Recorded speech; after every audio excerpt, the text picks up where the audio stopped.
Hello, my name is Ragib and I'm a colorist and cinematographer from the UK. Welcome to this 1 to 2 hour free color grading tutorial in Davinci Resolve.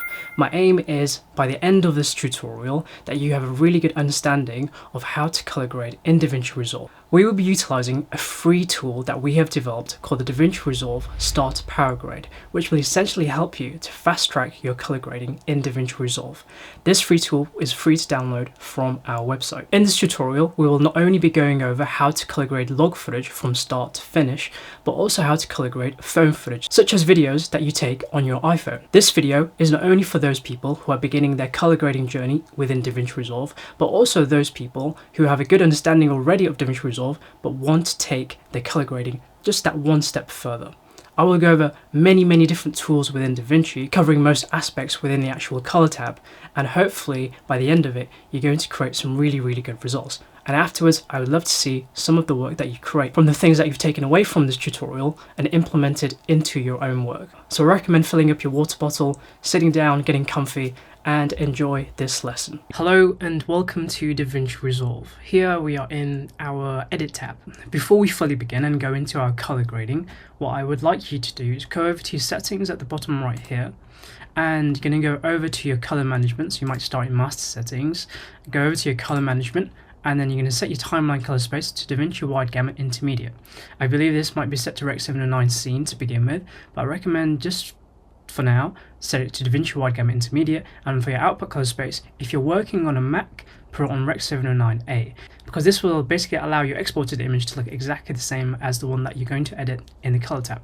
So I recommend you do this, and we can leave this at Rec 709A. If you're working on a Windows machine, you can turn this to Rec 709 Gamma 2.2 or 2.4. So I'm going to cancel this, and to get to the color tab, you're simply going to go over to the bottom here, and you can press this, and it's going to take you to the color tab. Now, things may look a little bit complicated when you're first getting into Davinci, especially if you're moving from something like Premiere or even something like CapCut. This may all look a little bit intimidating, but I'm going to go through most things today in terms of what you kind of have to know. So as I mentioned, I'm going to show you how to basically color grade any type of footage. Here we have some log footage. So this footage was shot in log, but I also do have this footage here that was shot on my iPhone XR that will also go over how to edit. And basically we're going to color grade in almost the exact same way and use the same principles to color grade. And to do this, we have our node tree structure right here.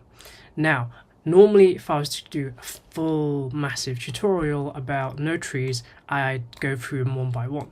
But what I've actually done is, if I go to my gallery, we have our Davinci Resolve Start Power Grade, and this is essentially all you need to begin color grading. Now this node tree you can download for completely free. If you come over to our website on meliorstudios.com, if you scroll down, you'll have the Davinci Resolve Start Power Grade. If you click this, and then you can basically just download this for free, and then essentially what you'll get is you'll get a folder like this, and then you'll say DR Starter Power Grade, a DPX and a DRX file. You're going to go over to your gallery on the top left right here, and then you're going to go into one of your Power Grade folders. Usually you'll probably just have one Power Grade 1 folder, and then what you're going to do is simply just going to drag these into here, and it'll import your Power Grades. I'm just going to delete these for now as I've already imported the Power Grade. And then to close your gallery tab, you're just going to press gallery. If your workspace is looking a little bit clunky and a little bit too many things happening, I'll show you what yours probably will look like. So if I was to come here and press reset UI layout, your feed will probably look like this, which might give you a bit of a headache. So what I prefer to do is work in a much more clean working space. So what we're going to do is, if we look at this top toolbar here, we can turn things on and off. So I can turn off my clips, which is this here. I can turn off my timeline, which is this blue blocks here. And then I can also turn off my gallery. And if your gallery is looking like this and you can't see the Power Grade folders on the left, simply click this folder on the left here and it'll show your Power Grades folder. I'm going to turn this off for now by pressing gallery, and now this is going to give us a lot more space to play with this clip or this video right here.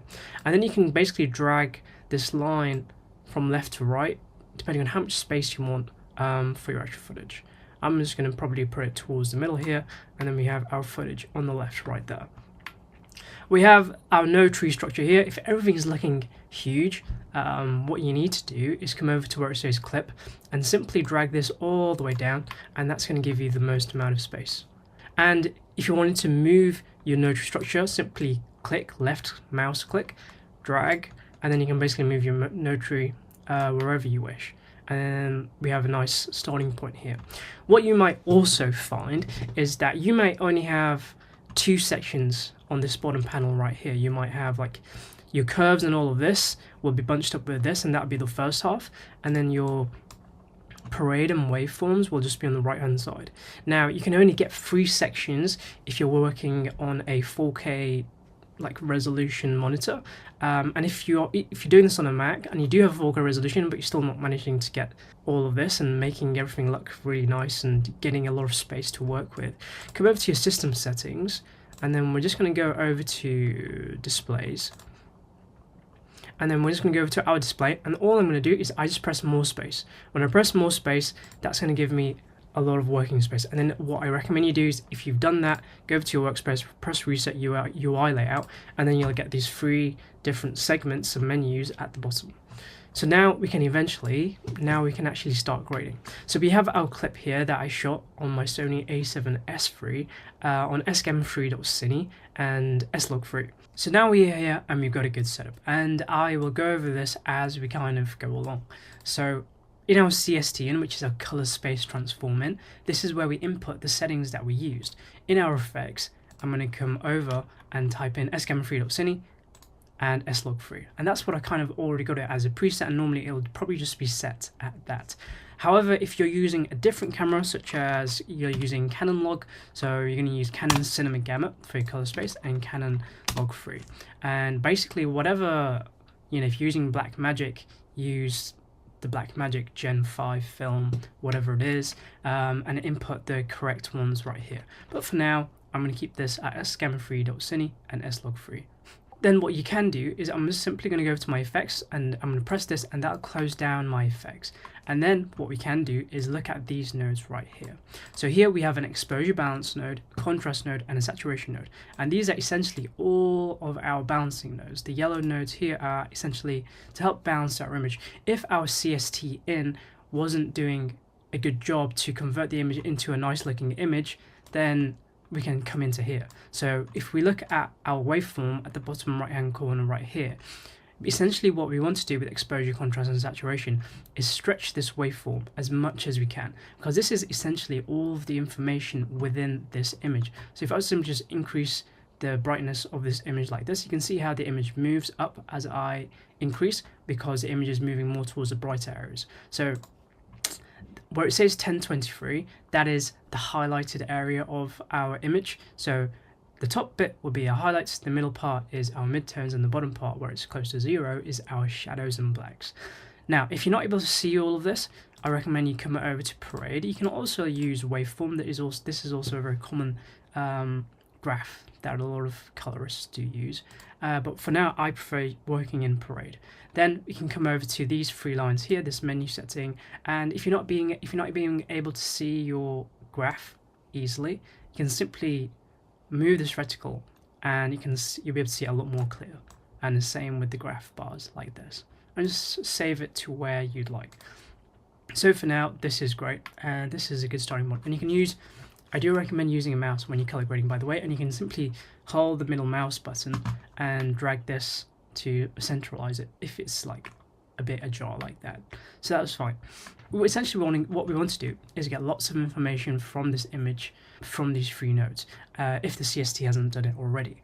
Because the reason we're doing this is because for the next step, these 3 nodes is where we're going to do color isolation. And you can only really do color isolation if you have a good separation between different parts of the image. If our image was to look like log footage, if I was to come over to my main object here, and I want to do a qualification, I'll go over this properly in a second, you can see when I select the skin, almost everything else is selected because the image is so flat and there's no saturation. When I select the skin, it's going to select almost everything in the frame because everything's falling into the same tonality. We'll actually separate the image out, and then I press the skin, it's going to select the skin a lot better. I'm going to have to refine this afterwards, but I'll showcase to you why this is a lot more important during this. And the reason we're going to color separate is so we can isolate different parts of the image.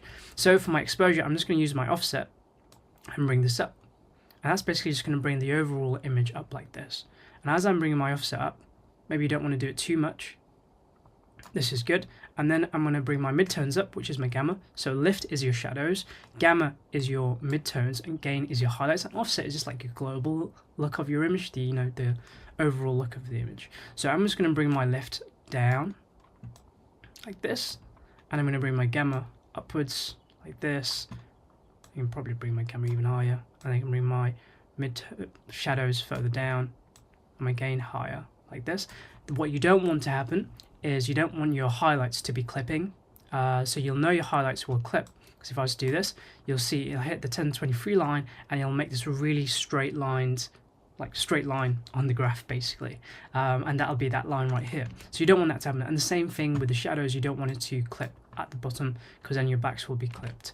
But this is a good starting image, and I'm not clipping the image too much, but we've basically gone from here to here, and we've separated in terms of the tones, shadows, midtones, highlights a lot better to begin with. The contrast levels are looking fine. You can simply use your eye to see where the contrast levels are hitting, but what I do recommend is if your image is looking a little bit muddy like this, when I say muddy, it's like when the skin is looking like dark and blotchy, and if you're not using skin, you can see here it's looking a bit blotchy. What I recommend is you can decrease your contrast a bit, but the main thing also to look at is if you are increasing contrast, is to come over to your pivot and shift this downwards, so bringing this towards 0. And basically that what this will mean is that the pivot, or the pivot line for the contrast, will shift from where it normally is, like almost in the middle, towards the left. So it'll be hitting less of the midtones and the highlights and more of the shadows, and if you shift it to the right, it'll start hitting more of the highlights. This is a good contrasty looking image. I'm happy with this. And then the next thing is you can come over to your saturation. For your saturation, what we can do is simply come over to our saturation here and increase our saturation like this. And if you don't want to saturate too much, basically if your image was very flat, you need to add a bit of saturation in to allow us to add do some better color separation. So you can add your color separation, you can add your saturation like this way, and just remember to add a little bit of saturation like this, and that is completely fine. For this initial stage, we're good, we're done, and we do have a balanced image, but it'll just be like an enhanced balanced image where there might be a bit more saturation and contrast than you'd like, but essentially what we're trying to do is trying to create a balanced image where then we can do our color isolation, and then after all of that we can then come into these pink nodes, which are our global nodes essentially, and that's where we can actually create the final look. So if we did want a very dark look, that's when we do it there, not here. This is where we do all of our balancing basically. So our main object is selected right here. Whatever your main object is, here is our subject, so our talent right here. But if you're shooting something in the street and the main object is like a red mailbox or a post office box, then you can use that as your main object. So whatever your main object is, that's going to be your main object. But for now, main object here is our human, is our character right here.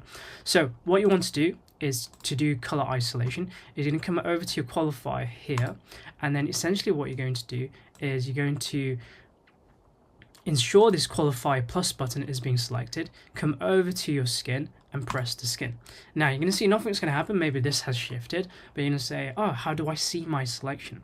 To do that, you're going to look at the shortcut called Shift H, and then you can see your selection. If you cannot do Shift H for some reason, I do recommend you learn it, by the way, is you can come over to this right here, and it'll this half circle thing, and it'll show you your selection. So everything that is selected will be in color, so the skin and these wall bits right here, and everything that is grayed out, like his eyes and his jacket, they're the things that are not being selected. So now if I was to move this color wheel right here, you can see only those areas that have been highlighted are now being selected. So that's great. We've got an okay selection, but we can refine this further. So what we essentially want to do is try and isolate the skin as best as we can. Depending on what type of footage you may have, you might be working with 8-bit footage or 10-bit footage or 12-bit footage, etc., or even RAW. What you want to do is try and get the best selections possible. And the lower your bit, so if you're working with 8-bit footage or lower, you're going to really struggle to isolate or get a nice selection, basically. So what you can do is you can simply go to your qualify minus button to begin with if you don't know how this completely works, and you can press minus, and you can see that'll take away bits that you don't want selected. But you can see now we have taken away the skin. So what I do recommend you do is kind of have a learn and develop a decent understanding of where the image that you're trying to select is lying. So I know that skin is lying within the reds and the oranges, so I'm going to bring this hue selection, so this is selecting the type of color, and I'm going to bring this width down, and you can see already we've selected the skin we've isolated the skin a lot more than we had before. Now that's good, and that's a great starting point. If you're finding things are getting a little bit blotchy, you can come over to your softness here and you can soften this up, but we can also go over that on the right hand side here afterwards. Then we know our skin is a lot more saturated than these grey areas right here. We don't want those to be selected. So I can come over to my saturation.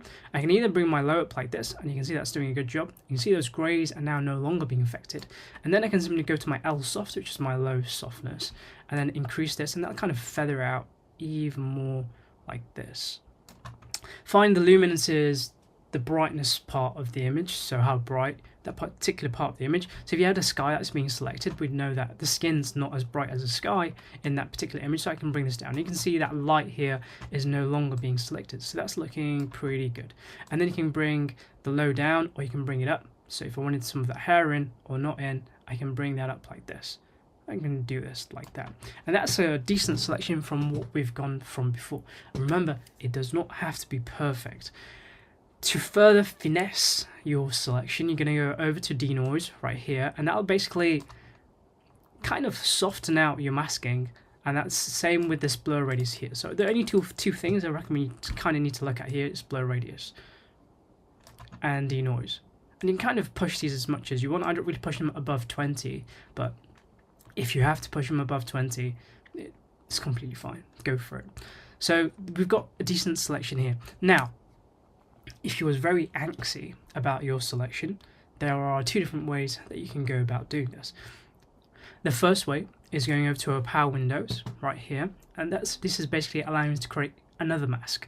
And if I was to come over to this circle, you can see it's selected a circular or radial mask around, well, in our frame.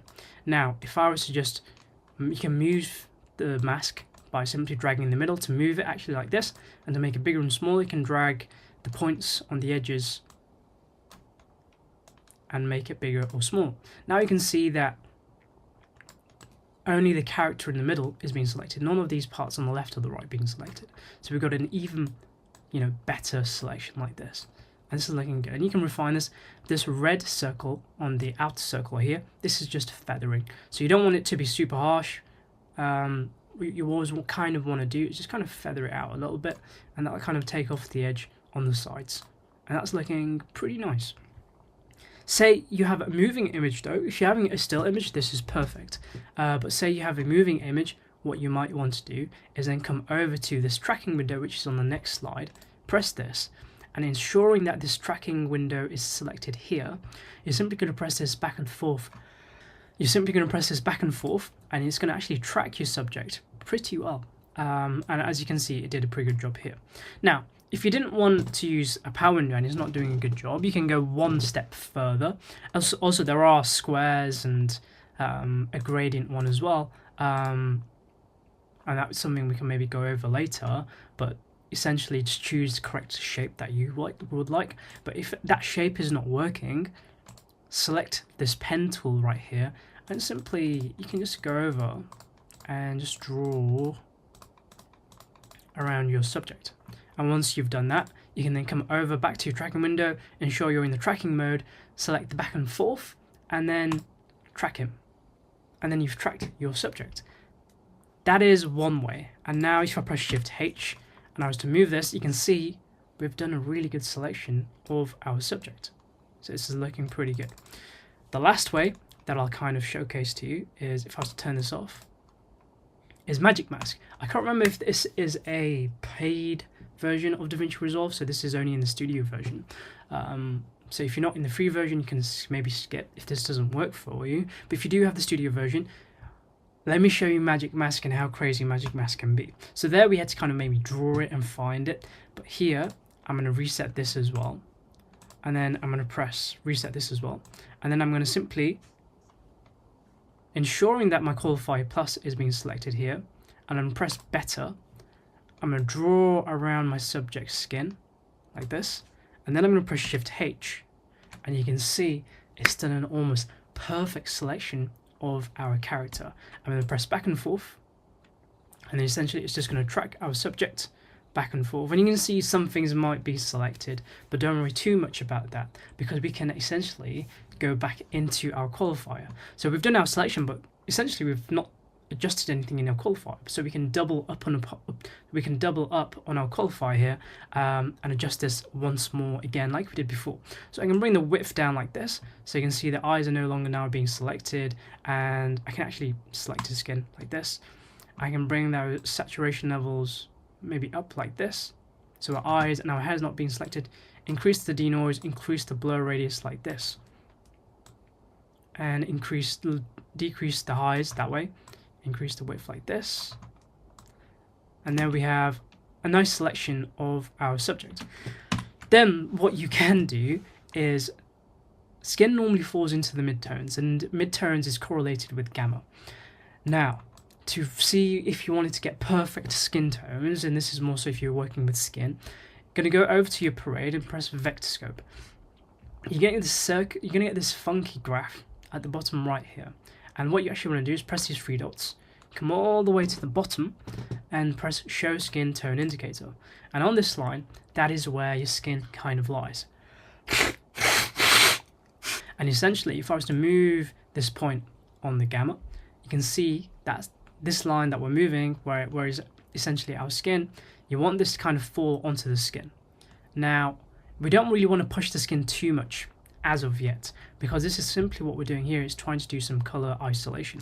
So when we do go into our global look, we can then come back to our skin and change it if it needs to be changed, and I'll showcase that to you in a bit. But for now, I'm just gonna we just have this here, and you can see it's now falling onto the skin tones like this, and it's looking good. Maybe now we can actually decrease the saturation of the skin, because it was a bit too bright before. Find a better frame like this. And that's good. We've now isolated our skin. Now, let me explain what this actually is properly. We've isolated our skin on this bottom node, or on our main object. And what you might see is the fact that our main object is actually on the bottom layer, and our background, which is our background, and our main object is our foreground essentially, and our background is our background, is at the top layer. Now, essentially how this works, this cool thing here, this is called a layer mixer node, and essentially what this helps is, it's just really good for color isolation. But anything that's at the bottom layer is actually on the top layer and takes priority over the rest of the layers. So I'm going to showcase to you now. I'm going to turn off second object, because if this is on, it will affect what I can do on the background node. So I'm going to turn node off. So turn a node on and off. If you see the number 06, just press this and it will turn the node off. If I go to my background node now, and I simply go to my offset and start adding in color, you can see we're actually adding color to all the image, everything, minus the skin that we select. And this is also a good way to see how good your skin selection actually was, or your main object selection. As you can see, we've selected a little bit less of the chin right here, which you can go back in and adjust. But here you can see this. Now, say if I was to turn on my second object like this, and I was to select our jacket, and if I was to go back over to my qualifier, select my shirt right here, you can see it selected the shirt pretty okayly. Maybe we bring this down like this, bring the highs up like this. just a very simple, this is more so just to showcase. We've selected our jacket. I haven't done anything to our jacket, but obviously from our knowledge, we know that our main object takes priority over our second object, but also our second object takes priority over our background. So if I was to now again go over to my background and shift in, I'll add in pink, you can see that now our jacket is not being affected and our skin is not being affected. If I was to turn off the second object, you can see the jacket is now being affected. If I was to turn off the main object, you can see now everything is being affected. So this is a really easy way of doing color separation. And if you have more different objects in your frame, so maybe you have a third object, you can always come over to where it says main object, press Alt or Option L, and that'll add another node. So if you know you have 3 to begin with, 3 different objects, you can always do this and you'll add it at the bottom, so your main object can always be this one. So maybe figure that out beforehand, then you know this is going to be your main object and go from there. Alternatively, you can move these around like this, but that's just a bit of a hassle. But for now, we only have like 2 objects that we're going to be utilizing, is maybe the jacket and the skin. And then I'm going to go over to my background node right here. I'm going to bring this back down like this. Maybe we do want to create somewhat cooler looking toned image, so maybe I can add a little bit of blues to the background like this. So what you can also see here is we've done our color separation, but you never want to push your color separation too much, because as you saw when I pushed the skin too much, it just doesn't work. It'll just break up the image and it won't look very good, no matter what type of footage you're utilizing. So we only really want to do subtle changes, and we can do slight color separation here, because already if I was to select all of these and I just press Command D, you can see we've already done a little bit of color separation with our skin and our background. If I was to not have done my skin separation like that, you can see that the skin would be a lot more blue, but now that I've selected my skin, I can decide where exactly I would like my skin to fall. So that is color isolation in a nutshell. And now we can continue to move to essentially the fun part, which is the global look and the final look of the image. And that's what we're going to do with these nodes right here. Okay, so now that we've balanced out our clip and we've done our color isolation, we can now actually start creating the look. Now we can go on to creating many different types of looks, which I will showcase to you probably just within this one clip, how we can go about creating a few different looks. For the first one, we'll try and maybe create a teal and orange, which is a very common type of look. And essentially we're going to use these pink nodes here to do this. Now, I will explain the nodes first this time, and then we can move forward with actually color grading the footage. So we have our global node here, and basically with the global node, what we're going to do is create your final look. And you can simply do this with curves and your primaries, and your hue, saturation, luminance adjustments, and you can go from there. Now, we also have these global nodes right here, and this is laid out in a different fashion to something like these nodes right here. These nodes are laid out in a serial fashion. So when you make a new node, if you ever wanted to make a new node, you're going to press Alt or Option S, and that will create a new node like this, and that will add a node. And that is essentially a serial node. A serial node is essentially this node here is going to be working from everything from this node here. And then this node here, this saturation node, will be working from this node right here. And the good thing about this is you can work in a serial fashion. It's quite good. But the only problem is with serial nodes is that as you go across, you're losing information. So when I'm working with the global node here, and these are also global nodes, essentially what this does, which is a parallel mixer node, it essentially, whereas this is a layer mixer node where one layer takes priority over the other, all of these nodes are working from this one global node. If these were to be working in a serial fashion, then we'd just be losing information as we go across. But all of these nodes will be working from this one global node, hence we never really lose that information, and it makes the global adjustment and the final look to just be that much easier. So here we can kind of create our general overall look for our global look.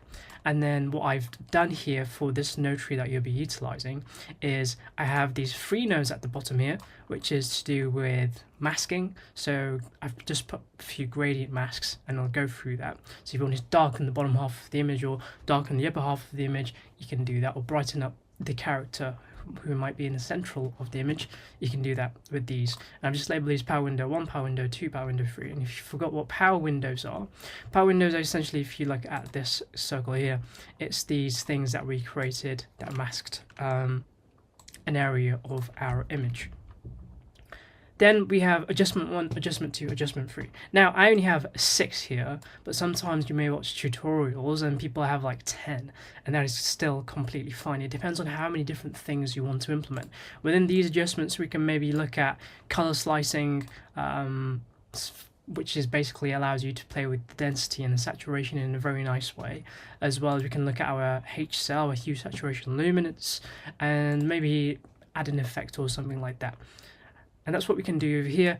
In the final look, this is then carried on as a serial node, because essentially what these 2 looks are is we've created our overall look here, but sometimes it is good to add another node in a serial fashion and work from the previous global node to kind of really just fine tune and tweak something, because you can only get a specific look after you've done your final look. Then there's only so much you can do. But then if you're working with that lost information in a way, then it allows you to create a much different type of look. I'll go through it. I'm not explaining it the best. And the fine tuning is maybe you just want to just that fine little maybe white balance shift, or add a little bit of contrast and go from there. As well as here we can also add stuff like film grain and other effects if we so wished to do so.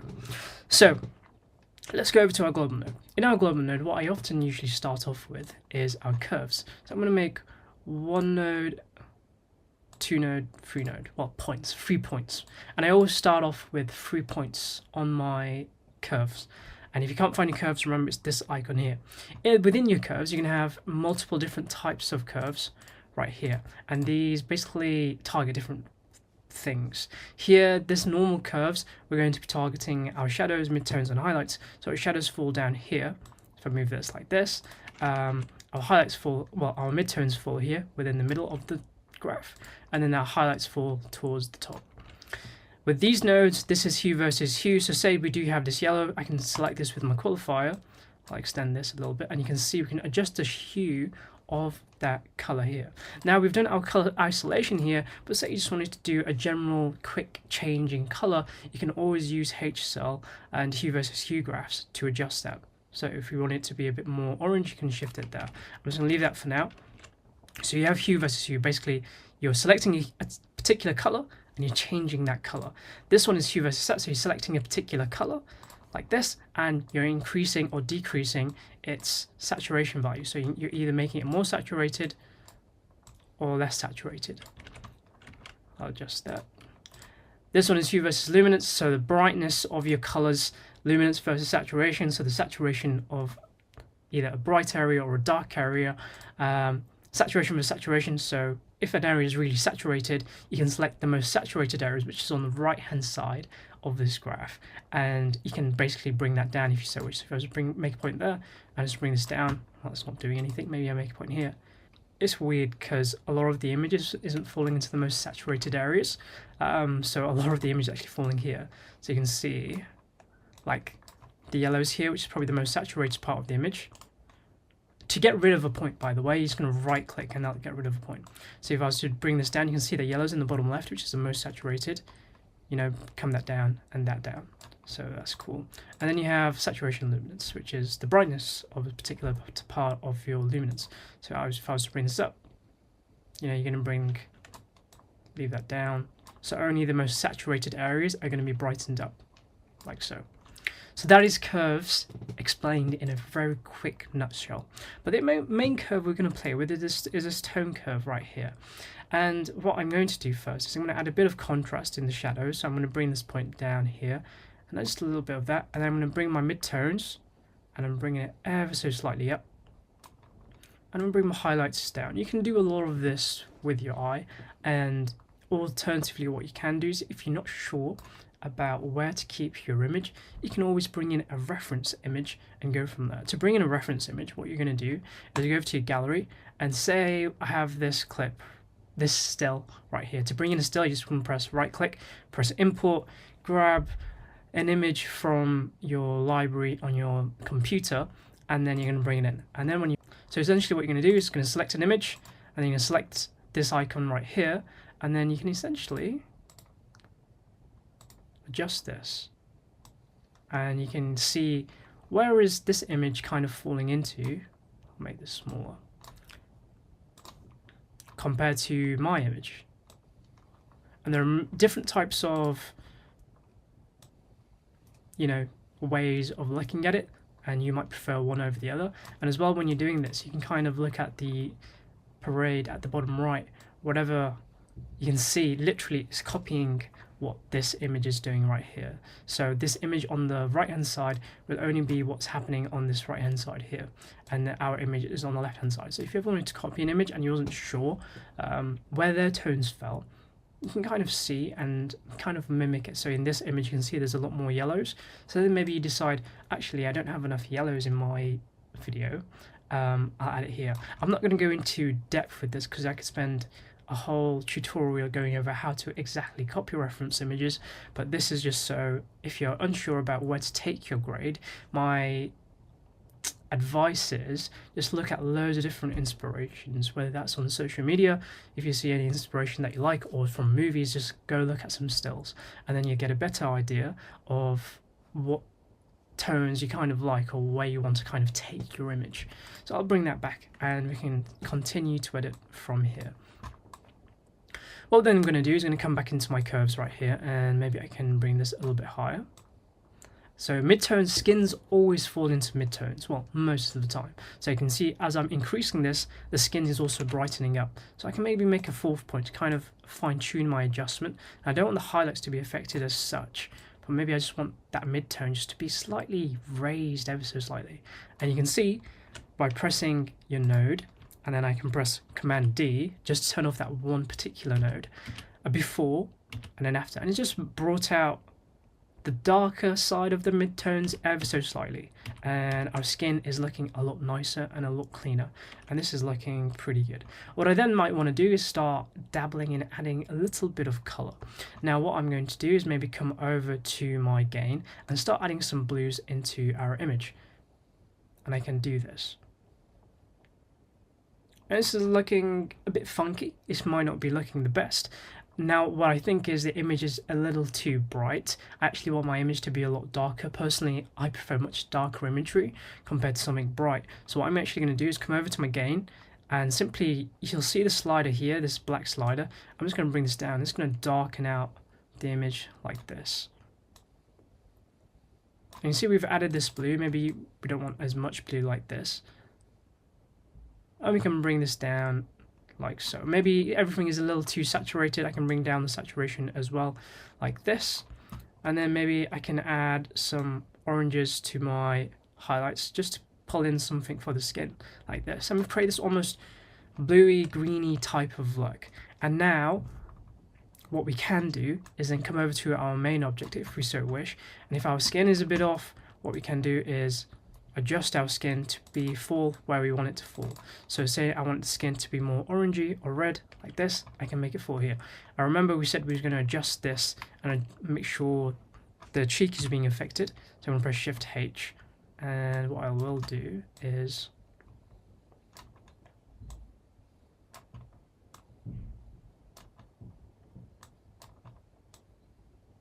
simply bring this down ever so slightly. And low softness, soften it out a little bit so it's not as harsh. So now we have this kind of cool look. Maybe if you didn't like that, we can reset this. Obviously the skin's going to be quite hot because we've adjusted it in our main object right here. Say I wanted to make it still a blue looking image like this. That's looking nice. And then maybe on my main object I want to now adjust the skin. If I didn't adjust the skin and I did that, you can see how the skin is going to look. But now, since we've isolated the skin, I can come over to my gamma and shift the skin to where I think kind of looks nice.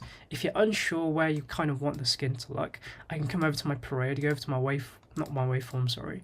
We can go over to our vector scope and we can adjust our skin tone, which is in the gamma right here, and just make sure it's falling onto the line. If it's like over here, you know your skin's completely off. Of course, if you're trying to do a stylistic grade where you want your skin to be purple or something, then that's completely fine. But if you're trying to get some kind of realistic skin, you can move this like so. That's looking nice. That's like a decent starter for our global look right here. So then what I can do is then maybe go over to my power window right here, and essentially what we've added is a gradient power window here, and it's drag to the bottom and see its selection, press Shift H, and you can see it's selected the bottom half. So say I wanted that area to be a little bit darker, I can do this. And you can essentially bring this up or down. Say for this image, I didn't actually want the bottom half to be darker or brighter, I thought it was perfect. I can simply drag this to the right side, because I think this side is maybe a little bit too bright. I can shift this arrow like so, and you can see a before. What? You can see a before and an after on how essentially being able to control that particular part of an image, and I think that's looking a lot better. Same with the power window too. If you're finding this original position isn't exactly where you want it, it's there basically for you to move. The beautiful thing about power grade compared to something like a LUT is everything is completely adjustable, and having this notary structure is going to allow you to then select this. I'm going to move this to this side. I know this side is a little too bright for me, so I'm going to bring this way this time. Press Shift H to see your selection, and then I'm going to bring my gain down like this, because it's usually the brightest areas like this. So you can see if I was to turn these two nodes off, so before and then after, and I've just brought that down. That's also what it's done, is it's brought more attention to our character right here. I mean, it's looking all right. It's looking good.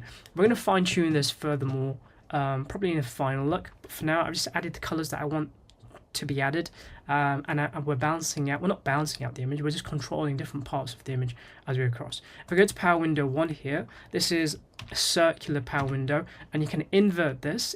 So say you wanted a vignette, for example, you can come over to, I'll move myself here, come over to this icon right here, which is your keying tool, I guess. And where it says key output, you can press this, and that'll invert it. So you can see where it says, where it is white, that is your selection. So if I was to invert this, now I can see that sides are being selected now. So now if I was to darken the image, I can just use my offset here. You can see that we've created a vignette here, darkening our image like this. But say you wanted to do the opposite. Say we want to brighten up our character within the middle. So what I'm going to do is I'm just going to simply maybe go over to my left, which is my shadows. Say I want the shadows just to be lifted ever so slightly. You can see I've lifted him ever so slightly. So we've gone from before to an after. And you can see we're seeing a lot more of our character here, and the shadows aren't taking over his face as much. And again, it's just a little bit more control over your imagery. Now we have adjustment 1, adjustment 2, adjustment 3. In adjustment, I'll start in adjustment 1. Adjustment 1 thing I love doing is color slicing, and color slicing is crazy. So if you ever heard of something called HSV saturation, this is basically what HSV saturation does. Because the problem with normal saturation is when I'm increasing my saturation like this, this saturation slider does not only affect your saturation, but it's also affecting the luminance values of your saturation, and it also does affect your contrast levels as well. So sometimes that saturation slider isn't the best, because sometimes all you want to do is increase the saturation, not the luminance of that particular color. So what you're going to do is come over to saturation within your color slicer. So make sure you do have Davinci Resolve 19 or higher to be able to use this, and I'm going to increase this, and it's only going to essentially affect my saturation. And hopefully you'll see is the fact that it adds saturation in a much nicer way. Maybe if I use this iPhone image that we'll go over soon, if I increase this, you can see it's only affecting your saturation levels and not your luminance levels, like this saturation will be, like you can see the image just gets brighter as I increase my saturation there, but the image doesn't really get any brighter there. It's just that the saturation is just more intense. So we'll go back to our other image right here, find a nice hero image. The other thing I completely forgot to tell you is when you're grading, what I recommend is if you're looking at a frame, find a nice hero frame. A hero frame is basically a particular frame within your video. That would be a nice point to kind of start color grading from. And this is a nice frame here to kind of color grade from. And that's what I recommend you do. So say if I started off here, the image is a little bit blurred out. It might not be the best hero frame to start from, but this one kind of encapsulates everything, and we can kind of go from there. In our global look here, maybe the blues are a little bit too strong, so what I can do is maybe shift it ever so slightly here. I'm going to bring my gamma down as well. And again here, this is where it comes down to your creative flair about where you kind of want to take the image.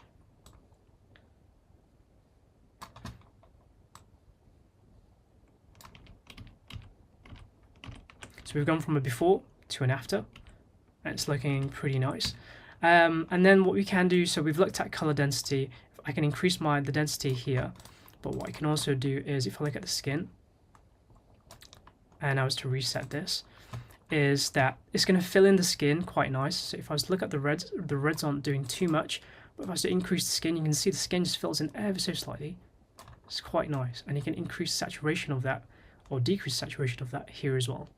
So I'll just fill that in ever so slightly, like that.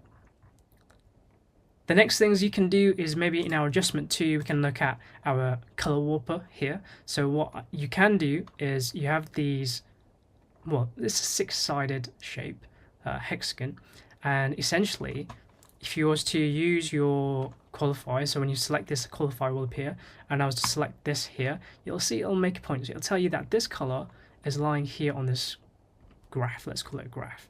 And if I was to move this color, it's going to shift the hue, so shifting it up towards the red, so this yellow is going to turn more towards reds, and if I shift this more downwards, this yellow is going to turn more towards the greens.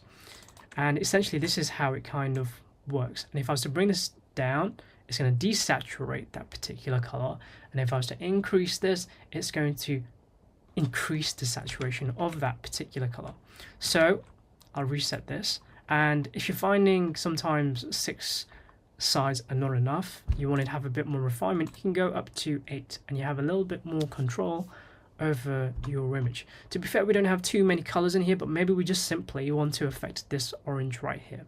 So I can select this here, and it said it's selecting it there. So I can maybe shift this more towards the oranges, like this. Maybe shift everything a little bit more towards the orange. You can see we are affecting our skin ever so slightly.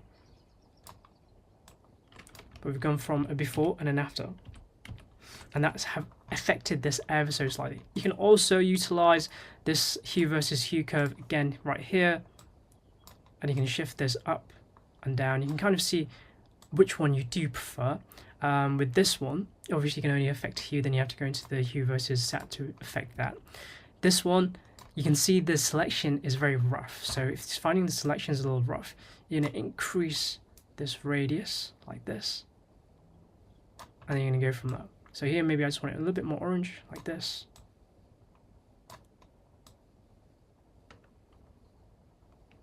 That was looking nice. So we've gone from a before to an after, and that orange is looking a little bit better.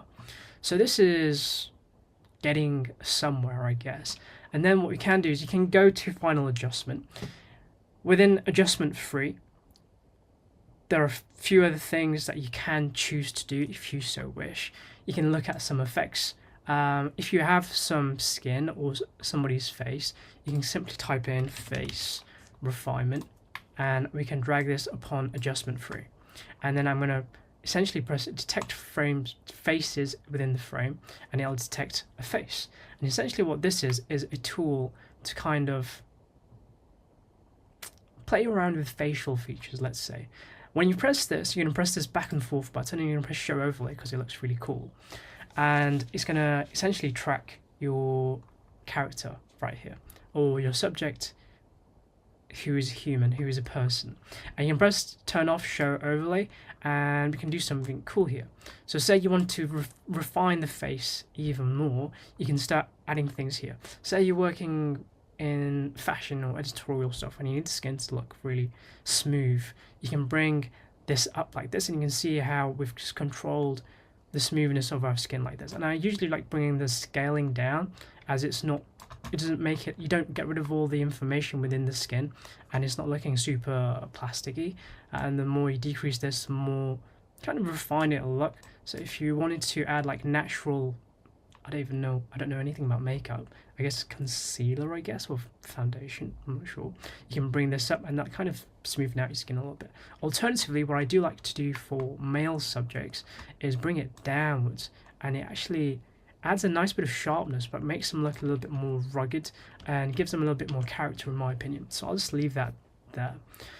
Here you have skin grading. You can add more contrast to the face if you so wish, and I think that actually looks kind of cool. It brings a bit more edge to the character.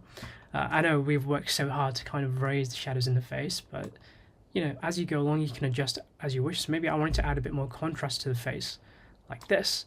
Midtones, if you wanted to bring it down or higher, you can do. I'm going to leave this. Color boost, if the skin is looking a little too saturated, you can adjust this here. And then you have all these other things. Shine removal is a good one. If you're finding someone's face is a little bit shiny, you have a bright light like I do, shining on your subject, you can use this and it kind of gets rid of the shine. So already we have a before and an after. And you can see kind of how we're shaping the face within this particular image. I'm going to go turn off skin grading, so you can turn these sliders on and off by pressing the arrow, and I'm going to go down to the one main thing that I'm going to look at is eyes. And in eyes, it's very cool. So if you go to the brightening here, and I was to brighten this, you can see that mostly just the general eye shape, not anything outside of the eye, gets brightened up. But if you overdo this, obviously it's going to look incredibly fake. But if you do this ever so slightly, what I always recommend is small adjustments. Many small adjustments in the end will create a huge change basically. And you don't always have to push the image super hard as well. Then we have highlight. So this is like just this general area around the person. And essentially I can increase this and that'll brighten this up like this. And then eye bag removal. I kind of like the eye bags on this character. But if you wanted to get rid of it, you can see how incredibly powerful Davinci is at getting rid of those eye bags. So maybe I'll get rid of it ever so slightly, like this. So we have a before and an after, and you can watch it like this and see if there's any. Sometimes you might not do the best job at detecting the face. So if you have like a face like this, it's very easy for it to detect. But if it's if the person's a bit further away or there's a lot of movement, it may struggle ever so slightly. But this is looking quite nice. And then you have all these other ones. So if you wanted to adjust the lips, teeth, blush, forehead, cheeks, chin, you can go in and actually specifically change those. I've never actually played with side lighting, but I mean, that's kind of cool. But we're going to leave that for now. But you can see that is simply face refinement. And from this global look, we've gone from before. So that's the image that we kind of had before our global look, and this is the image that we have after. So before and after. If I'm in the way, I'll make myself smaller. So we have So again, I'm just dragging to see a complete before and after. You can press Shift D and Shift D, and that'll give you a before and an after like this. To see the nodes before and after, you're going to select the node you want, drag them all, and you can press Command or Control D, and that'll say before and an after. So before and an after, and you'll see how much of a difference we've made. We haven't done too much, and you might not be a fan of the colors, but you can go back and adjust those as you wish. But you can see the differences making just by small step, small step, small step, small step. And again, it's all to do with your creativity within this global look and where you kind of want to take the image. Now we can then move on to our final look here. Say now I've got the look from the global. I've got the tonality. That's the kind of thing. With the global look, I like getting the tonality right. I like getting the tones of the image correct. And then in the final look, I can then really push the image up or down. So I can make one point here, really, and then I can bring the image super far down if I so wished. Like this. So we've gone from before and then after. I'm just darken the image. I do prefer darker imagery. And you can kind of play with this ever so slightly. So before and then after. And then you can essentially, maybe I want to desaturate the image even furthermore, like this. I think that's looking pretty nice before and then after. Overall, I'm quite happy with the look that we have created. If you want to then, in your fine-tune node, you can always add in a little bit more color cast if you so wish. So say I wanted to finally add a bit more green to the image, I can simply go to my offset, shift a bit of green like this, moving from before and after, and just slightly added a bit of tint to the image, and you can add any other color you want. But for now, I'm going to leave that as it is, and what I might do with this final node, and I've wrote fine-tune, but it can be anything, what I might do is add some film grain. Now, if you have done something already to your fine-tune node, you can create another serial node after this. So you can drag, right-click, left-click, and drag these two nodes down. I'm going to press Alt-Option-S to create a new serial node. That'll create a new serial node here. Alternatively, you can right-click on a node, type, go down to Add Node, and press Serial Node, and then you can add nodes this way. But for now, we're going to go to this node here and we can add film grain. Now, you cannot utilize the film grain that's already in Davinci Resolve because you need the studio version of Davinci Resolve. You need to be using the paid version. However, what we have done is created free film grain that you're able to download. So I'll show you that first. So if you come over to our website, you'll find that I will link this in the description, by the way. You'll find that we have free film grain, completely free to download, and essentially it'll give you film grain without having to use the paid version of Davinci. And there's a tutorial down here on exactly how to install it. Once you have installed the film grain, all you're going to do is you're going to go back to your edit tab like I've done here, and you're going to go over to one of the film grains that you kind of like. Here we've got 35mm, maybe the coarse one, and I'm just going to put my input output. So for input I can press I, output I can press O, and then you can either drag this whole node, but it's also bringing in the sound of it as well. Don't know why we added sound, but you can see this video icon here. It's going to drag this, and that's only going to drag the video icon. And then you're going to bring this on top of your clip, and you're going to see, oh, you've added film grain, but you can't see anything. It's just a grey screen, grey fuzzy screen. That's why you have to come down into your inspector, which is in the top right here. Come down and you'll go over to composite mode. If composite mode is not open, just make sure you press composite and it'll take you here. Then you come down to, I believe it is overlay, and press Command F. Now you're going to see you've added film grain to your image. And that's how you do it with the free version. To simply just go to our website and utilize that. Again, I'll leave it in the description. To do it within Davinci, if you do have the studio version, I'll go over this as well. So what you're going to do is go over to Effects. You can press the right mouse click to move your node tree across like this. And then this node, I'll call it Film Grain.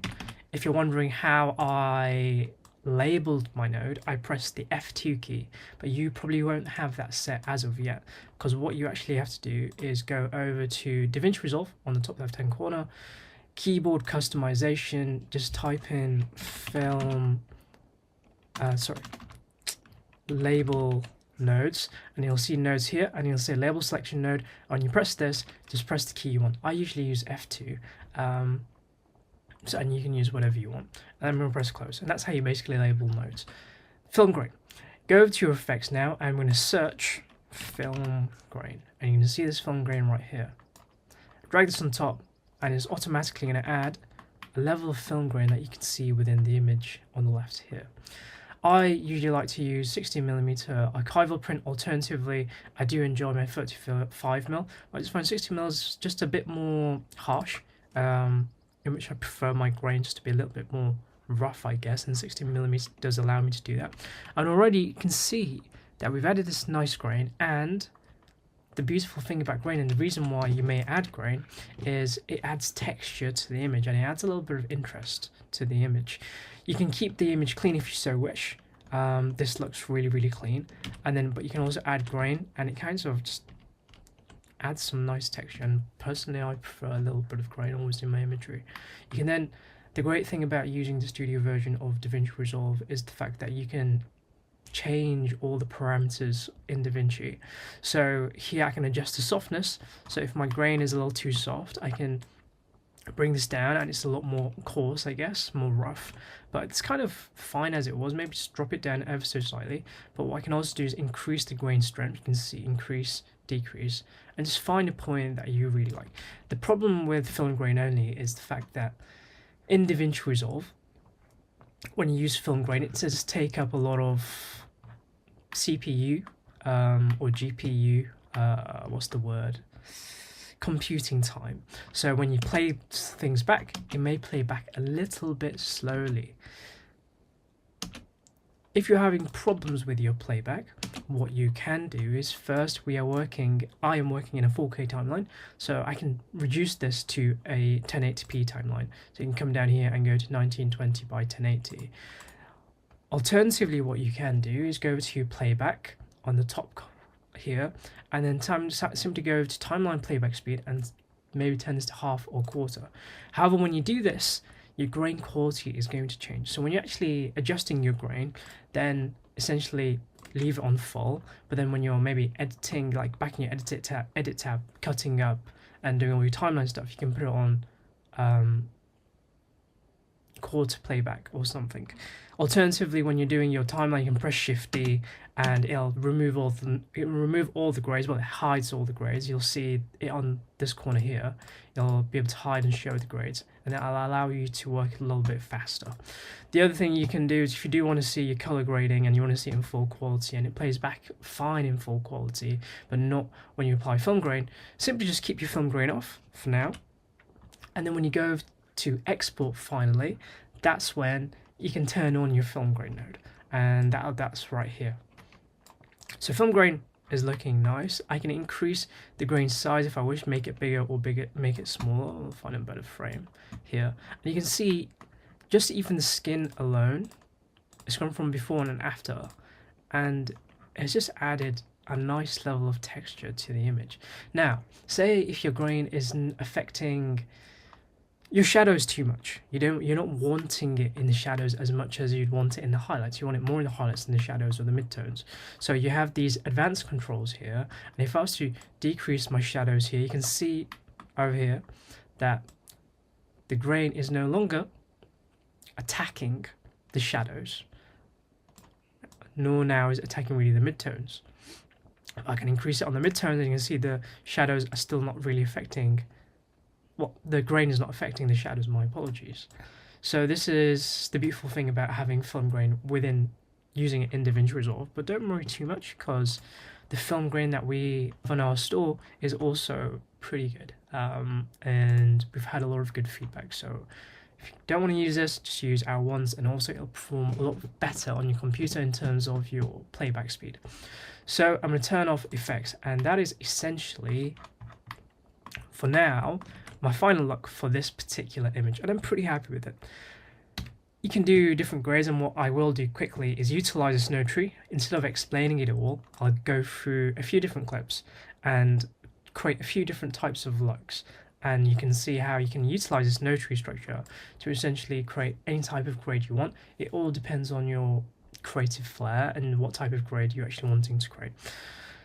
So now that we have completed this, the final thing you can do is come over to your sharpening here. I've already added a little bit of sharpening for you within this final node 21 here. Well, it'll be node 20 on yours. And to adjust your sharpening, if you're finding sharpening is too harsh or is not harsh enough, you can come over to this tool right here, which is the blur tool.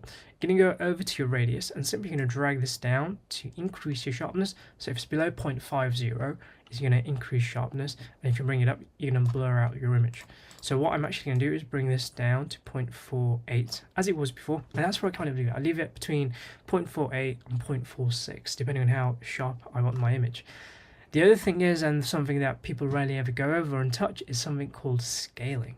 Now, I love scaling because essentially what scaling does is, if you've ever used Lightroom and you've used the detail slider, the sharpening slider, there's like a amount at the bottom which tells you which part of the image the sharpening is going to start affecting. And this is, scaling is almost a mimic of that in a way. Basically, when I increase my scaling, it's going to target more of the smaller pixels in a way, and if I increase my scaling, it's going to target the bigger pixels or the more sharp areas almost. So if I was to increase my scaling here, so if I put this at 0, this is 0 scaling like this, or just a little bit of scaling, 0.15, and if I put it all the way to 1, you can see the level of detail that we get back is silly. It's unbelievable.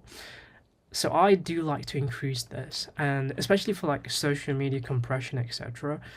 This just looks, it just helps to kind of keep your images quite sharp. But like before and then after, it's going to be very hard for you to tell, but for me there's like a noticeable difference, and the eyes just pop out that much more, and in my opinion it looks great, and the grain looks a little bit better as well. I do like to add my sharpening after my grain just because it adds a little bit of extra texture to your image. But yeah, I am incredibly happy with this grade. I think it looks pretty good. Final thing then for this one, since we're here, I'm happy with your grade. You've finally completed your grade, yippee. You're going to go over to your Deliver tab. So we've come into our Deliver tab right here. And in the Deliver tab, this is where we essentially export our image. And this is how you can export your image from Davinci onto your computer or your hard drive that you can utilize however you wish. So on the left hand side here, if you're not seeing this on the left hand side, make sure your render settings is being selected.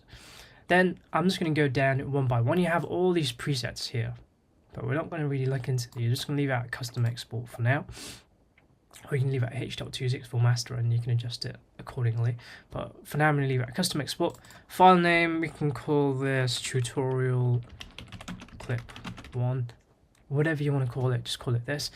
Location, select a place within your computer where you'd like to export your video to. Then we come down to the fun parts. It's not really that fun, it's just exporting. So I'm going to go over to, I've just put single clip. Individual clips is basically, if you have a timeline with loads of individual clips, you can essentially you can actually select the whole timeline, but it'll just export the individual clips. That's really good sometimes if you're exporting social media clips for clients, etc. But for just a single clip, it's going to export just one clip. So here we have our clip, and I can zoom into our clip right here, and this is the clip we want to export. So what I'm going to do is I'm simply going to press the letter I for my input point here, and then the letter O for my output point right here. And then this is basically telling Davinci where I want the export start and finish. So it's only going to export this clip right here. If I wanted both of these clips to be exported, this clip and the next clip, I can press I here, and then now both of these clips are going to be exported. But for now I just want this clip to be exported. So we've done our input output points, so that's great. For the format, I often leave a MP4. Many other people will leave it in QuickTime, which is .mov. But I prefer MP4 mostly because a lot of my clients, most of my clients and clients at work, they can use and open an MP4 file. Same with H.264 file, which I'll also go over, compared to a .mov file. So I'm going to leave this at MP4, and then codec I'm going to leave at H.264. There is also H.265, and the simple difference between H.265 and H.264 is that H.265 is a much more compressed video, which means that actually the file size between a H.265 and H.264 means that the file size for a H.265 is much smaller than a H.264. The only problem with the H.265 file is the fact that some computers will struggle to play them. Some computers do not have compatibility for H.265. So often if you send a H.265 and a QuickTime or a .mov video to a client that's maybe working on a Windows old laptop, they might be like, oh, I can't open this video. And just to save you the trouble, you just leave out H.264 or an MP4. And what I use anyways all the time is H.264 and MP4. So H.264, I'm saying this so many times, is a much less compressed video, so it's a lot nicer for your computer to play back, but it means that the file size is often much bigger. So I'm going to leave it at H.264, MP4. I'm going to press use hardware acceleration if available. If you're using a Windows computer or desktop, you'll probably also have like utilizing your GPU. So there'll be a setting and you can press down the down setting and it'll say like NVIDIA, which I have on my Dell laptop, and you can select that. And essentially when you select these menus, then essentially, well, these options, sorry, it'll speed up the process of exporting. So if you have notoriously a slow computer, try and utilize these to export. The other thing is when you're exporting, if you do have a very slow laptop that's prone to overheating and you're using Davinci Resolve, ensure you're exporting it in a very cool place. The cooler your laptop is, the faster it will export and the less likely that you're going to have issues exporting your image, your video. I had a friend who was like, every time they exported, they got like a white square within their image. But essentially what was happening was the fact that the laptop that they were using a MacBook as well, it was overheating so much that the computer kept missing out render frames, and then she got like white blocks in random places within her export. And then what I told her to do was to go out into the snow where she was, it was snowing, and export outside. And when she did that, it did it in probably like 40% less time, and the render was completely fine. So from now on, when she needs to export, she's going to go outside and put a massive fan on her laptop and export that way. So if you have troubles exporting, please do that. Here, timeline resolution is set. Well, resolution is set as timeline resolution, which is 4K. If you want to adjust this, so maybe I actually want to export in 1080p, it can come down to 1920 by 1080, and you can do this here. If you have a specific ratio or resolution that you'd like to export in, come up, type in custom, and then you can change these to however you wish. And that's there. If you're wanting to switch and export in a vertical resolution, you can do that here, but what I recommend is if you do have a vertical clip, then come over to your master settings here and work in a vertical resolution. So if you do have portrait clips, use vertical resolution, whether it's 1080p or 4K, doesn't matter. And when you press save, it'll change the orientation of your video. Instead of being a square here, it'll be a rectangle. Well, I mean, this is a rectangle, but a portrait rectangle. Frame rate, I'm keeping timeline frame rate, which is 24 FPS for me, but you can decide however you wish. If you're working in a 30 FPS timeline, you can leave that as that. But often when you bring in your clips and you've chosen what timeline frame rate you will want to use, it'll just stay to that basically. Everything else is completely fine. I always leave my quality automatic. I often get the question, what quality or what bit rate do you use? And you always hear, what bit rate do you use? And I'm just like, I just use automatic and I always get pretty good results. So leave it automatic. I do recommend this. You can experiment and play with the bit rate here where it says KBS, so kilobytes per second. This is essentially what bit rate you're going to do. And the higher the bit rate, the higher the quality almost. That's like kind of what it means. And if you're using a 4K timeline, so I'm going to use timeline resolution here, you probably want to use a higher bitrate. I can't remember the exact numbers for bit rates for this because I didn't really utilize them, but the higher the resolution you want to export, the higher the bitrate. But I'm just going to leave it on automatic. Perfectly fine results always. Encoding profile auto, entropy mode auto. Everything else I don't touch. You can try and just have a look at these settings that I have here. Otherwise, I do not change these at all. So this is my advanced settings. The other thing is if you do have subtitles, ensure that you come over to subtitle, go to format and press burn into video. When you press burn into video, then it will export your subtitles, because to add a subtitle, essentially, I mean, this is a color grading tutorial, but to add a subtitle, you'll come over to subtitles here, or you'll go to effects, titles, scroll down all the way, maybe not to the bottom of mine. Let's type in subtitle, drag this here, and you'll have a subtitle. I've fingered this. Then you have a subtitle, and to export this particular subtitle, you need to have it go to format and press burn into video. If you don't do this, your subtitle won't export, and then you'll be like, why isn't my subtitles exporting? And then you have to re-export by doing this. I always forget this. I wish the subtitle setting was always just burn into video, because obviously if I'm adding a subtitle in Davinci Resolve here, obviously I'm going to want it to export. So for now, I'm just going to leave this as off, as I do not want the subtitle to be exported. Then I'm going to go back over to my Deliver tab, and that essentially is everything. Then to actually export, the most important thing is I'm going to press Add to Render Queue, and I have to do my in and out points again. I'm going to press Add to Render Queue, and essentially what it will do is it'll add a job here in the render queue, and then when you're happy and when you're ready, you can press Render, and you'll see that it'll do like a progression bar thing, and it'll give you a percentage of progression, and then it'll export, and then you can essentially go over to, where did I save it? Reels here, and then we have our exported clip. And that is, I guess, quick Davinci Resolve color grading in a nutshell. But obviously I didn't teach you color grading. I've taught you how to color grade utilizing this node tree. And if you're just wanting to get started and create grades really quick, you can utilize this. And through this, you actually learn a lot about node tree structure. And hopefully I've explained it today on how to utilize this node tree structure. And once you get used to it, you can add more, take away, etc, etc.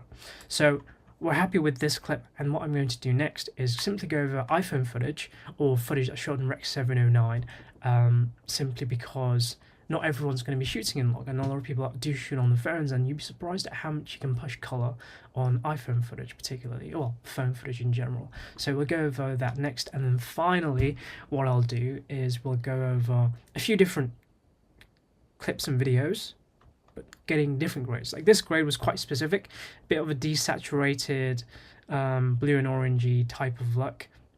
Almost like, it's not a bleach bypass, but it's very desaturated type of image. But if you want to create a different type of image, I'll show you how to do that. So I'll see you in a second. So now we are looking at some iPhone footage. So if you're utilizing footage that's not been shot in log, that's been shot in Rec 709, which is essentially, if you're shooting on a phone like this, like a normal phone, not the iPhone 15 or 16 Pro in Apple log, just normal phone footage, then the image that you're going to see, if I go to here, the image that you're normally going to see, that is called Rec 709. And when you watch the news and stuff, Rec 709 is like the normal broadcast looking image, and that is what this look is right here. So I'm going to quickly show you how to use that same node tree structure, the one that you can download for free in the description, what to do and how to use it. So I'm going to try and find the thing again. So in the gallery, right click, apply grade, and it's going to apply our node tree. Now you can see it's looking very bad, but that's because we need to adjust our CST in. So I'm hoping you watched the initial video, but if you didn't, I'll go over things very quickly. What I recommend you do is just watch this CST bit for iPhone, and then go back and watch the full video for the other one as I explain things properly overall, because our whole concept is still the same. The only thing that's really different is CST, and the quality of an iPhone is much different to something like a Sony Cine camera. So I'm going to go over to my CST in, and this is where you input your settings. If you're using iPhone, you're going to do Rec 709, and then for your input color space, Rec 709, for input gamma, Rec 709, and here you're going to get an image. So here, essentially, we've gone from a before and after, but essentially we've done nothing. We've actually not done anything, because we are still in Rec 709. We've converted to Rec 709. But from here, now we can actually start grading, because now we have our notary structure that we can start grading. So from what we went through before, what I can do is I'm going to find a nice hero frame. So like this clip is a little bit gory. So this was some BTS from a documentary we shot in the Faroe Islands. But I was just going to showcase, find a nice frame, like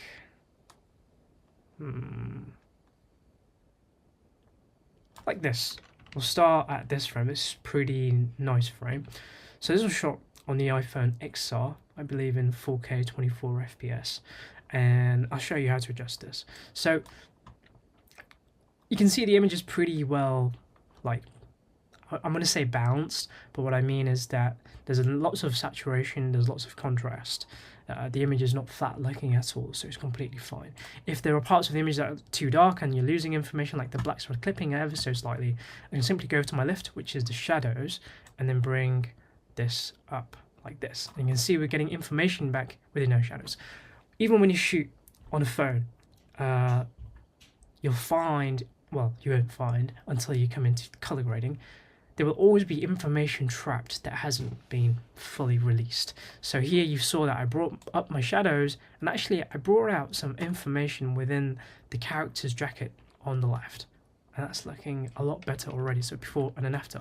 So we brought out that information. And I'm going to bring the highlights back down ever so slightly. And I'm going to bring up my midtones, and then like this. I'm just going to stretch out the image ever so slightly, like I explained before. We just want lots of information to do some color separation. So that's pretty good. Contrast levels I am completely happy with. You can add maybe a little bit of contrast like this. Maybe shift the pivot to the left. And then I'm going to go over to my saturation, and then I'm going to increase this probably ever so slightly. And that is good. For our main object, obviously our main object is probably going to be the skin of our character right here. And then I'm going to press Shift H to see my selection. Like this. And you can see it's done actually not a bad selection, to be honest. I'm going to soften up my selections and bring my width down. And you can see it's done a pretty good selection here. It's even selected the net. I don't mind it being selected. The net, see, to be fair, it's done a pretty good job even without selecting the net, but I don't mind the net being selected, because having this net and the skin in this image fall into the same kind of color might actually look kind of good against all the blues and greens. And then I'm going to go over to my denoise and blur this out, and then increase my blur radius, and that'll soften out our selection. I'm going to press Shift H, and now you can see if I go over to my gamma, which is where skin tones often fall into, I can shift this. And you can already see how much you can kind of shift iPhone footage. Skin is looking good here. It might be on the bit of the red side, so maybe I want to shift the hue more towards the oranges, ever so slightly. So I'm going to shift this downwards to hit the oranges. That's looking pretty good. And then for my second object, I could then go in and select the skies and the image right here. The one thing I did forget to go over is white balance. If your white balance is completely off in your image, like here we have a bit more of a cooler white balance than warmer white balance, like the image is a lot cooler than warmer, you can then come over to, let's do it in saturation, and you can adjust the offset or the temperature to a bit more warmth like this. And maybe I'll shift it ever so slightly, just towards the warmth. That's looking good. And the same with the tint. If you need to adjust the tint, if the image is too purple or green, just shift it in the correct direction. Maybe I shift this a bit towards green like this. For my second object, now this is where iPhone's footage will struggle, is the fact that maybe I want to separate the sea and I want to separate the mountains. The mountains, you can see they have greens in them. The sea has blue within it. So let's see how well it does a selection. So if I was to select the sea, press Shift H, you can see it's done an okay selection. I can bring my width down because I know the water mostly will fall into blues, but also the mountains are going to be falling into the blues as well. And you can see it's very difficult for it to select everything. So there's only so much you can do. But we can still increase the denoise and increase the blur radius. And what?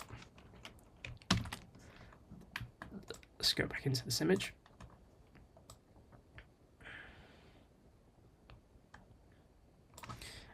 and it's done an okay selection. And you can still add a little bit of color. I'm just going to go to my offset and add a bit of blue. So before and an after, ever so slight blue shift. With iPhone footage and this like 8-bit footage, you really don't want to push too much color, because now if I push too much blues in, like this, I'll move this here. You can see, look how broken up the image is going to look. So I don't want to add too much. I'm just going to add a bit of blue just so that water has a tinge extra blue. And then in the background layer, which is everything else, maybe I want to add some greens to that here. So within just the color separation, we've done a before and an after. Well, before and an after. And we've added just ever so slight amount of color. And you can see, and hopefully what you are seeing from the utilization of the previous one, is that loads of small changes will make a big change. For my global look then, we can go over to my curves, make 3 points as we discussed before. Bring this down, like here. And then bring this up.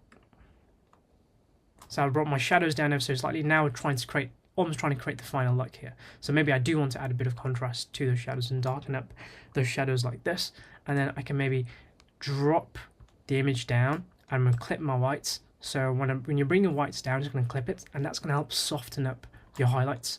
I'm going to bring everything down really. And if I wanted to put the image darker, I can do that. If I wanted the image brighter, I can do this way. And then what I might want to do is I want to add some blues to the shadows. So I can go over to my lift, which is my shadows, and add some blues to the overall image. It's just ever so slightly. And then in my gamma, maybe I want to add some oranges, because skin falls into the midtone, so it'll help with the skin. So like this. And you can see we're creating a little bit of a color shift. Well, a split tone almost.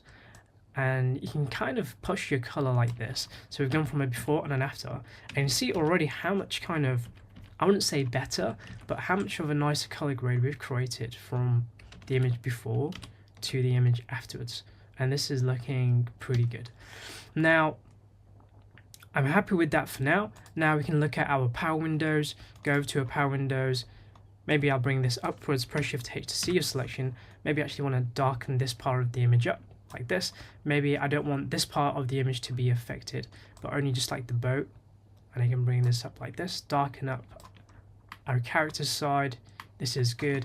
And then we have our sky here. I can bring this down like this. Maybe if you wanted to add a little bit of color to your sky, you can come over to your gain, maybe add ever so slight amount of warmth. To be fair, the pinks look pretty nice.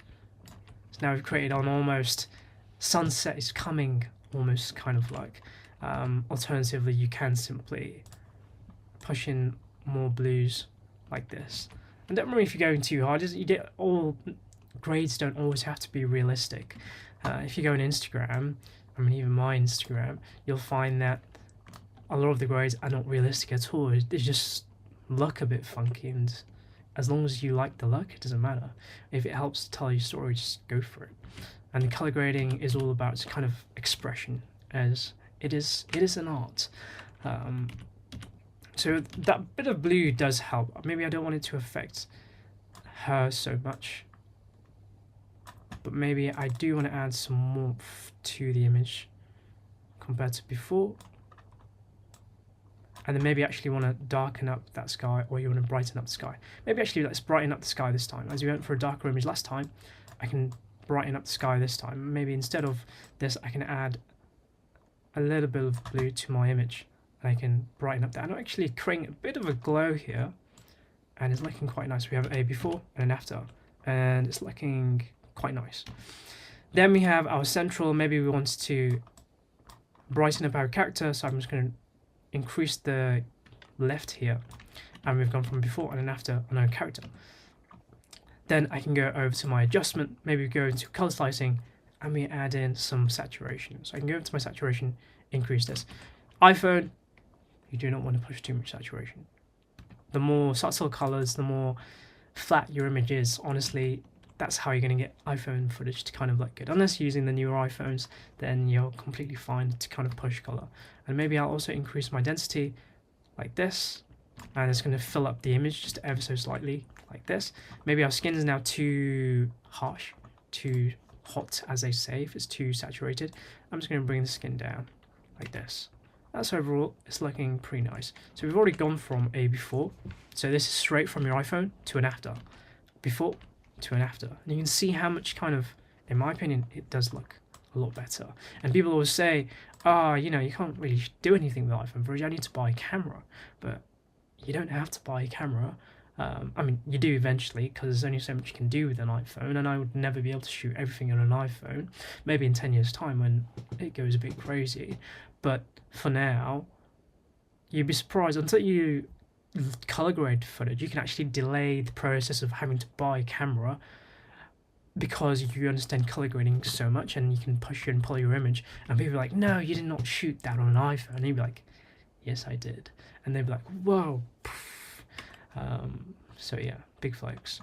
But no, going back to this is looking overall pretty nice. If I did want to add a glow to the image, like to the sky, an actual glow, I know we did the power window, come over to my effects as I just did, go to glow, drag this onto adjustment 2, I'll drag this to the left, then you can see no glow has been added, and that's because our shine threshold is too low. And shine threshold is basically saying which part of the image do you want to add a glow to.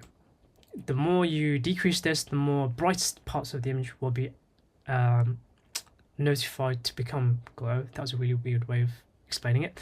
And when you bring it all the way to the left, it'll say even the darkest areas a glow should be added to.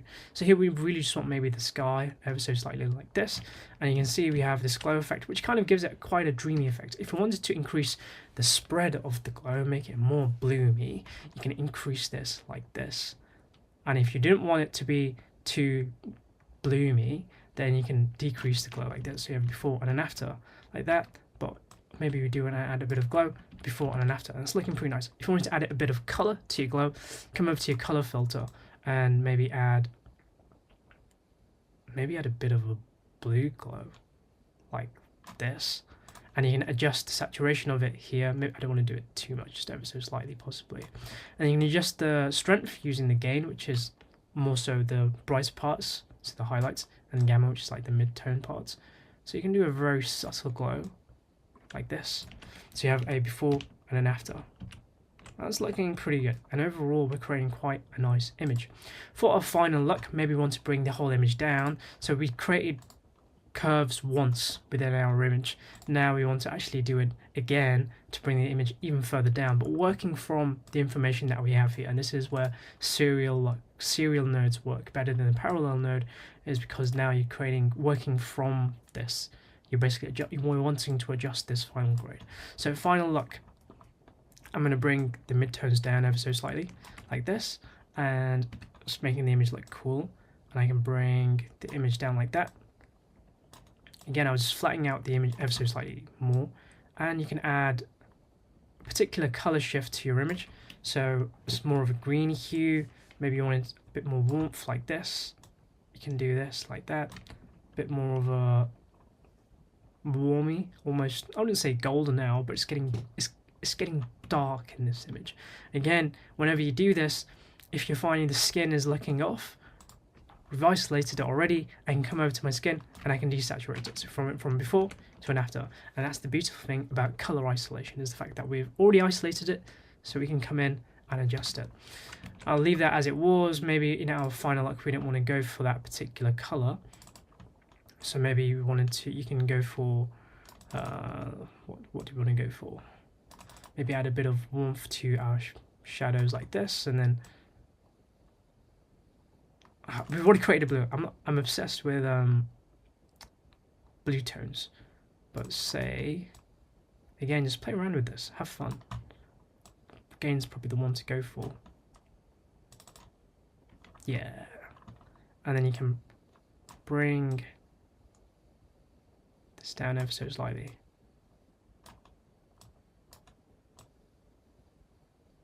Midtones down, curves ever so slightly down. You can then go back into my power window too. Say you wanted to add some actual color into this particular part of the image. You can do that here. Maybe not too much, ever so slightly. and you can brighten it up even more, or you can darken it up as you so wish. And then come over to my skin now, bring this down to adjust the skin, and the skin is looking fine and dandy. So that's our final look. Fine tune. If you wanted to add a little bit more contrast in the end for some reason, you can do that here, or decrease the contrast. Or simply again, you wanted to fine tune from the final look, you just want to bring the image even further down, you can do that here. Overall though, I think we've created quite a nice look. We've gone from a before to an after. Obviously it's a bit more on the warm side, but I've essentially tried to showcase to you, I'm not going to show you the rest of the video because it's a little bit gory, but from the look we've created, we've gone from a before, which also does, I mean, it doesn't look bad, to an after. And actually I think this is a little too strong here. Maybe I'll reset this, and I'll just simply add contrast and shift the pivot to the left. So we've gone from a before and an after. That's looking nice. So yeah, that's iPhone footage in a nutshell. So you can actually really push iPhone footage. And maybe in the sharpening here, I increase the scaling ever so slightly, and it'll just make it a bit more crisp. But iPhone footage, you often find it over sharpens itself. So maybe actually you want to have no sharpening whatsoever, and you get this much more less sharp look, and it actually looks pretty good when you're not sharpening iPhone footage, because iPhone does add sharpening within its footage already. So that is iPhone footage. Now we're going to look at two more clips, this clip and this clip, just two different types of situations, and I'm simply going to showcase to you how utilizing the Davinci Resolve starter power grade, and how to essentially showcase to you how fast you can kind of grade with this. So I'm going to go over, right click, press apply grade, turn off my gallery, CST in my effects. It's already been applied, S-Camera3.Cine S-Log3, this was shot on my Sony a7S III. I'm going to come over to my exposure balance, I'm just going to lift the shadows ever so slightly, and I'm going to bring my gain down. Now, the reason why I haven't utilized something called HDR wheels as of yet is simply because I don't think it's available in the free version, and that's why I don't want to go over it. But if you do have the studio version, utilize HDR wheels instead of using your primary wheels for exposure balance, because you can really control your image. So if I brought my lights down here and bring my shadows up here, you can control your image so much more nice. Like, look how much of the clouds I was just able to bring out, so before and after, and already this image is looking so much better. In the contrast, I'll want to add a little bit of contrast to this image, actually spread the tones out ever so slightly, and that's looking it's looking nice, and saturation levels are perfectly fine. Within the main object, maybe for this main object I want to select the grass, press Shift H, grass has been selected, but it's also selecting the sky, which I don't want. I know my hair and this jump is a bit dark, so I can bring up the luminance value like this, and we've got a good selection. There's some yellow bits on the jumper, but it's completely fine. Bring up the denoise, bring up the blur radius to feather out that selection, and we've got a nice selection for the grass. And now we can change the grass to whatever color we wish. So if you wanted pink grass, you now have pink grass, and if you wanted to get light pink grass, essentially you want to brighten up that grass or desaturate that grass, and now you have light pink. You don't want to push it too much though, as you see it doesn't look too natural, so I'm going to reset this. But all I want to do is maybe create a bit more of a bluey greeny grass, or you can, yeah, more bluey greeny grass like this. Maybe I'm just going to lift the midtones ever so slightly, so before and then after. And then I'm going to go to my second object, which will probably be my sky, to be honest this time. Press Shift H and it's selected the sky. Pretty good job. Again, blur radius, increase this, denoise, increase this, and then I press Shift H. I'm actually going to bring it up ever so slightly. Actually, what I'll do is come over to my power window. I don't want my jumper to be selected, but instead of using my qualifier, I'm only wanting to affect the sky. So I can just use a gradient mask, and I can see that jumper's disappeared, and I can bring this down like this. And now we've got the sky to be selected, and I can now come over to my gain and add in some nice blues. So before and after, and already, once again, we're making steady progress. Here is looking very nice. The rest of the image, I'm going to leave it. You can increase it, decrease the saturation, whatever you want to do, but I'm just going to leave it for now. Within my power windows, I'm in my power window 2, which is where the sky is. Again, I can actually come down here this time and say I can come over to my HDR and I can bring the lights down just to get a bit more information back into that sky. And that's looking overall quite nice. I don't want to push in too much color as of yet here. But over my global, what I would like to do is actually, that was my alarm, go over to my left and add in some yellows. I like adding yellows to like some clips as it does add a little bit of nostalgia. So we're going from before to an after. And you might not like this, but I kind of like it. The main object is fine if you're finding the grass color is now not correct, or not the color that you wish it to be. Come over to hue and simply shift this back down more towards the blues.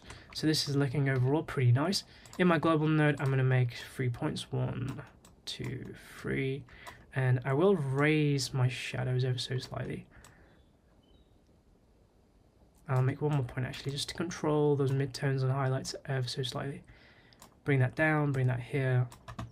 Maybe I don't want too much to be pushed into the shadows there actually.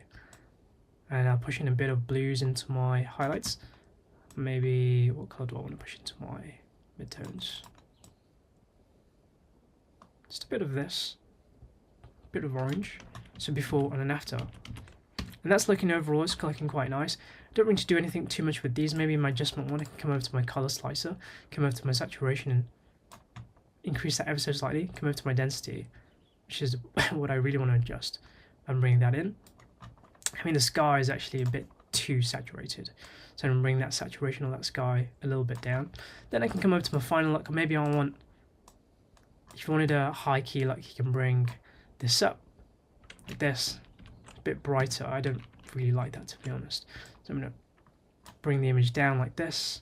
I'm going to create a bit more of a flat looking image. Maybe shift in some more warmth. Maybe actually I don't like the grass to be this green. Maybe I want it to be a bit more yellow. That's fine. That's looking okay. I don't actually like the yellows too much, but I actually don't. Again, just trial and error, see what you kind of like. Final look. You push the image wherever you want to push it. I'm going to bring the highlights down like this. So we've gone from a before to an after. I mean, that's looking pretty nice. If you wanted to add output blanking, so cinebars for example, come over to your output blanking and you can put 2.39 to 1 and you've got the cine ratio. And if you need to adjust your clip, come over to your sizing input, move your tilt upwards, and you've got this cool aspect ratio. Alternatively, you can come over to your timeline, output blanking 1.33, and get this nice cool look. I'll reset this and get this cool almost square crop. And if I wanted to make this more filmic, what I'm going to do is in my tune node, fine tune node, I'll add a Gaussian blur. Just blur out my image, put this up like 0.12, and that'll soften out my image. Maybe actually put out 0.14. And then after I've done my blur, I can add some film grain. And again, you can add film grain using our overlay on our website. And then maybe I want to do 60mm archival print like this. And you can see we have this nice filmic look now. We've gone from a before to an after. And it does look quite filmic. Remember, when you're trying to emulate film, like 16 or 35mm film, it's a lot less sharp than something like digital film. So adding a Gaussian blur always helps. When I say digital film, I mean like normal digital cameras. So when you're adding blur, it helps to soften out the image and kind of replicate that look in a much nicer way. So we've gone from before and after, and I think that looks pretty good. Then for our other clip right here, I'm going to reset my output blanking, reset it, go over to my gallery, go to this power grade, plus apply grade, and you can see again this is shot on S-Camera 3.cine S-Log3. This was underexposed, you can see heavily over here. So what I'm going to do is go to my exposure balance, come over to my left, stretch out the image, bring up the gain, bring up the midtones, get that information back. This is a good example actually for balancing, I guess. And then what I can do is contrast levels, to be fair, they're fine. Maybe I bring them down. Actually, I'll leave them up. And then for my saturation, I can actually shift the temperature towards the right because it is more on the blue side, and you can see essentially on the right hand side here how when I shifted that temperature, we're balancing out the image so much more nicely. Now these colors are falling into the same place. Then what I can do is actually I'm not going to touch main object, second object, third object or background because I don't really need to do any color separation here. What I can do is go over to my global, and actually normally if I was doing this here I would leave this as this, but I actually want this to be cooler anyways, so I'm going to bring the temperature down because I do like the cooler look of this. And we've almost done our global look already. Then what I'm going to do is I'm going to add some greens like this, and you get almost like a, I wouldn't say Joker look, but much more of a grungy type of look like this. And essentially a lot of the time you don't have to push your grade too incredibly hard to get good results. Sometimes it's literally a shift of the primary wheels, a bit of balancing, and you're on your way. So before and then after. If you didn't want greens, you can create more of a blue look like this. So before and after, like this. That's looking pretty good. Again, you can add your film grain. This time maybe we'll add film grain via, where is it? Maybe this time we'll add film grain using our film grain from our store, the free film grain. So if you wanted to use it this way, you can just go to overlay. Now we've got film grain on our image. It's very difficult to see, but it is there, and it's looking pretty good. And overall, I'm pretty happy with this image, and I didn't really have to take much time color grading this at all. So you don't always have to spend ages color grading. Sometimes a few clicks will do the job. So I hope this makes sense, and I've gone through a few variations. I know not all the variations in the world, but I'm hoping with these videos that you now have a decent understanding of how to utilize the color page in Davinci Resolve, how to use the notary structure that I've provided to you that you can use. So remember, just go to a website, you can download it for free and utilize it. And then finally, understanding more about why you need to do certain things or why you don't need to do certain things, and then go from there. And the more you study images, the more you'll be like, how do I get this look? You'll then experiment, and then you'll learn. And essentially the more practice you do, the more you'll improve. So best of luck. I know this tutorial is very long, but I do hope it was helpful. So best of luck, and please do let me know if you have any feedback. Send me an email, drop me a message on Instagram, saying if you found this helpful. I would love to know, and maybe we'll make more of these in the future, going more into depth into different things. Of course, please do like and subscribe this video if you did find this helpful. Thank you.